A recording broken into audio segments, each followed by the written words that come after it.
In this country, we were told that law is our shield, that if you follow, it will protect you. But here's the uncomfortable truth.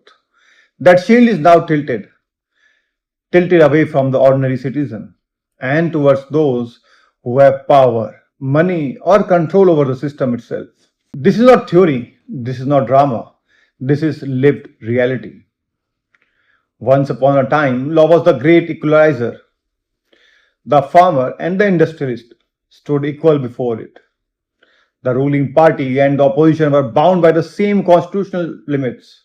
But over decades, and especially in recent years, the first principle has quietly changed. The law no longer begins with the question, how do we protect the citizens? It begins with, how do we protect the state? How do we protect the system from the citizen? Look at the way laws are now drafted and applied. Stringent bail provisions that can keep you in jail for years before trial. Investigative powers so broad they can raid your home without giving you a chance to even respond. Defamation cases used only to not to protect dignity but to silence criticism.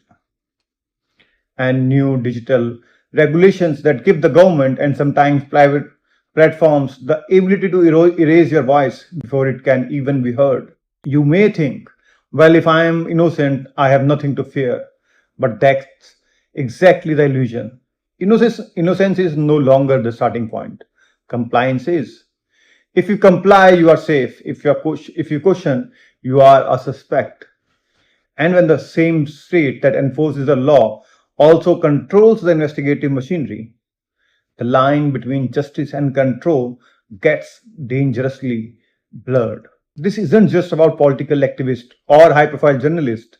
It's about the entrepreneur who gets caught in a licensing maze designed to favor big corporates. It's about the student who posts the wrong opinion on social media. It's about the voter whose name mysteriously disappears from the electoral roll. It's about every single citizen who believes the Constitution was written for him. We need to stop thinking of law as a static book on a shelf. It's a living instrument, and if we, the people, stop watching, others will rewrite it in their image. Learn your rights, demand transparency, and remember, in a democracy, the law is not a favor from the state. It is your birthright. If the law no longer protects you first, then the law itself needs to be reclaimed. Because the day we forget that is the day we stop being free. Thank you.